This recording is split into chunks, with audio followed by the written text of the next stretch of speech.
अखिलेश यादव दर्शन करने अयोध्या के राम मंदिर नहीं जाएंगे, लेकिन सबसे पहला प्रत्याशी अयोध्या से ही घोषित करेंगे। जाति पूछकर ब्राह्मणों को फटकार लगाने वाले अखिलेश यादव अपना डेंट भरने के लिए सबसे पहले ब्राह्मण कैंडिडेट को टिकट देंगे। दलितों और अल्पसंख्यकों की राजनीति करने वाले पिछड़ों को तो अपने साथ जोड़ेंगे, लेकिन बाद में जब आसान नहीं लगेगी राह तो पी से पंडित भी बताएंगे। कुल मिलाकर अखिलेश यादव ने चुनावी दांव चलते हुए ब्राह्मण कार्ड खेल दिया है। लेकिन सोचने वाली बात यह है कि अखिलेश यादव के गृह जनपद में बनने वाला केदारेश्वर मंदिर तो बनकर तैयार हो गया है, लेकिन अभी तक जैसा उन्होंने दावा किया था कि केदारेश्वर मंदिर बनने के बाद वो पूरे परिवार के साथ जाकर रामलला के दर्शन करेंगे, तो आखिर कब होगा ये दर्शन, कब होगी उनकी बात पूरी, आखिर सपा प्रमुख कब करेंगे रामलला के दर्शन? जब हिंदुत्व कार्ड खेलना होगा तब, जब ब्राह्मणों को रिझाना होगा तब। ये कई सवाल हैं जो इस वक्त चर्चा में है। नमस्कार, टीवी 24 नेटवर्क देख रहे हैं आप, मैं हूं आपके साथ शिखा मेहरोत्रा। 2027 के रण में भाजपा को मात देने के लिए सपा अब भाजपा के नक्शे कदम पर चल पड़ी है। फोकस में अयोध्या और ब्राह्मण मतदाता है, जिसका इशारा सपा प्रमुख अखिलेश यादव ने जनेश्वर मिश्र की जयंती के अवसर पर आयोजित कार्यक्रम के दौरान दे दिया, जब उन्होंने मंच से संबोधित करते हुए साफ कहा कि ब्राह्मणों को पूरा मान सम्मान भी देंगे और प्रतिनिधित्व भी। यानी कि अब समाजवादी पार्टी को याद आ गया है कि ब्राह्मणों को सम्मान भी देना है और प्रतिनिधित्व भी देना है, जिसका इशारा करते हुए उन्होंने सबसे पहला प्रत्याशी ब्राह्मण ही ऐलान करा है। इतना ही नहीं, सपा अध्यक्ष अखिलेश यादव ने अयोध्या विधानसभा सीट पर पवन पांडे को अपना उम्मीदवार बनाए जाने की घोषणा की और जीत का दावा भी किया। अखिलेश यादव का जीत का दावा करना बिल्कुल वैसा ही लग रहा था जैसा 2024 के दौरान जब वो अयोध्या अवधेश प्रसाद के प्रचार के लिए गए थे और वहां पर उन्होंने विधायक को सांसद कह दिया था, जिसके बाद वो अपनी भूल सुधारते हुए कहते नजर आए थे कि अब विधायक से आप सांसद बनने जा रहे हैं, इसलिए मैंने ऐसा कहा। लेकिन सबसे चौंकाने वाली बात ये रही कि अखिलेश यादव की वो बात सच हुई और विधायक से अवधेश प्रसाद सीधा सांसद बन गए। अब ऐसी ही भविष्यवाणी अखिलेश यादव ने पवन पांडे के लिए भी की है। तो आखिर अखिलेश यादव के इतने आत्मविश्वास की वजह क्या है? ब्राह्मण वोट बैंक या फिर अयोध्या? क्या समाजवादी पार्टी को ऐसा लगता है कि जिस तरह 2024 में अयोध्या फतेह किया था, उसी तरह अयोध्या के सहारे उत्तर प्रदेश की कुर्सी भी समाजवादी पार्टी के हिस्से में चली जाएगी और एक बार फिर भाजपा को हरा देगी समाजवादी पार्टी? तो इस थ्योरी के पीछे की एक वजह भी है। फैजाबाद सीट से सांसद अवधेश प्रसाद, जो अखिलेश यादव के साथ सबसे मजबूत नेता के तौर पर नजर आते हैं, भाजपा ने जिस राम मंदिर के सहारे 400 पार का नारा दिया था, उसी नैरेटिव को अवधेश प्रसाद ने तोड़ दिया। अयोध्या में भाजपा का हार जाना समाजवादी पार्टी की सबसे बड़ी जीत थी। उसी फॉर्मूले के सहारे अखिलेश यादव 2027 के चुनावी अभियान को धार दे रहे हैं। एक तरफ पीडीए तो वहीं दूसरी तरफ अयोध्या।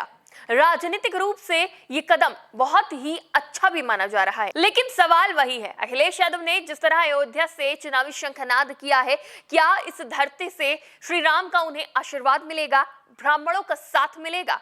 राम मंदिर के मुद्दे पर भाजपा को घेरने वाले अखिलेश यादव क्या प्रभु श्री राम की कृपा पा पाएंगे? लेकिन कृपा पाने के लिए उन्हें रामलला के मंदिर जाना होगा, उनके दर्शन करने होंगे। लेकिन वो कब करेंगे? उसकी आवश्यकता उन्हें कब महसूस होगी? क्या जब वो चुनावी दौरे करेंगे, जब चुनाव नजदीक आ जाएगा, जब ब्राह्मणों को रिझाना होगा तब? क्या चुनाव के समय जाएंगे अखिलेश यादव रामलला के दर्शन करने? ऐसे कई सवाल हैं जो इस वक्त खड़े हो रहे हैं।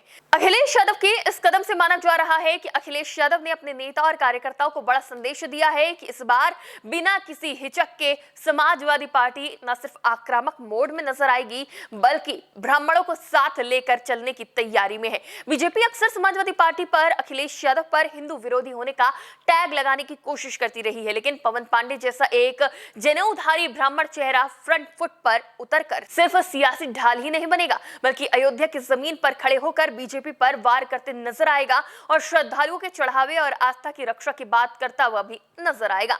अयोध्या के जरिए बीजेपी के सपा को हिंदू विरोधी वाले नैरेटिव को तोड़ने में भी इससे मदद मिलेगी। पवन पांडे इस पूरे मुद्दे को धार्मिक राजनीति से अलग, भ्रष्टाचार और जन भावना की लड़ाई के रूप में पेश करने की कोशिश कर सकते हैं, जो सनातनी और ब्राह्मण वोटों को जोड़ने की एक सोची समझी रणनीति है। इसलिए सपा ने अयोध्या से पहला उम्मीदवार उम्मीदवार घोषित कर दिया है। सपा एमवाई की राजनीति से आगे बढ़कर तमाम वर्ग को साधने की कोशिश कर रही है। ऐसे में किंग मेकर की भूमिका निभाने वाला ब्राह्मण मतदाता भी महत्वपूर्ण भूमिका निभाता है। लेकिन ये सब इतना आसान भी नहीं होगा, क्योंकि भाजपा की पकड़ पहले से ब्राह्मण वोट बैंक पर मजबूत रही है। मजबूती के साथ ब्राह्मण वोट बैंक भाजपा के साथ जाता है, बड़ी संख्या में भाजपा के साथ रहता है। और समाजवादी पार्टी भी काफी समय से कोशिश कर रही है कि जनता को यह एहसास दिलाया जाए कि ब्राह्मण भारतीय जनता पार्टी से नाराज है, लेकिन इसका कोई ज्यादा असर होता फिलहाल नजर नहीं आ रहा है। ऐसे में अखिलेश यादव ने यहां पर तुरुप का इक्का चलते हुए सबसे पहला जो प्रत्याशी घोषित किया वो अयोध्या से किया, एक ब्राह्मण प्रत्याशी को चुनावी मैदान में उतारा। ऐसे में मंदिर में चंदा चोरी के मामले को उठाने में तो समाजवादी पार्टी को मदद मिलेगी ही, साथ ही भाजपा को घेरने में भी समाजवादी पार्टी 2 कदम आगे नजर आएगी। लेकिन ऐसे में भी कई सवाल उठ रहे हैं। क्या जो लंबे समय से ब्राह्मण मतदाताओं की समाजवादी पार्टी से जो नाराजगी रही है वो दूर हो पाएगी? जहां भारतीय जनता पार्टी भी कई मुद्दों को लेकर समाजवादी पार्टी पर हमलावर रहती है। जहां एक तरफ राम मंदिर का निर्माण और उसके हक की लड़ाई लड़ती भाजपा नजर आई है, तो वहीं दूसरी तरफ चंदा चोरी का मुद्दा उठाते हुए समाजवादी पार्टी भाजपा पर हमलावर है। वहीं सपा पर कार सेवकों पर गोली चलाने का आरोप भी भारतीय जनता पार्टी बार बार लगाती रही है और सपा सरकार को घेरती रही है।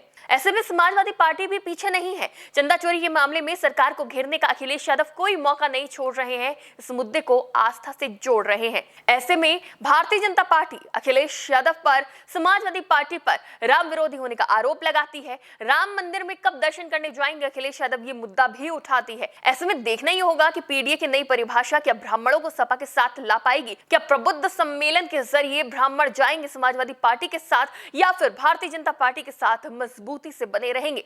इस पूरे मामले पर आपकी क्या राय है, हमें कमेंट बॉक्स में जरूर बताएं। फिलहाल के लिए देखते रहिए TV24 नेटवर्क।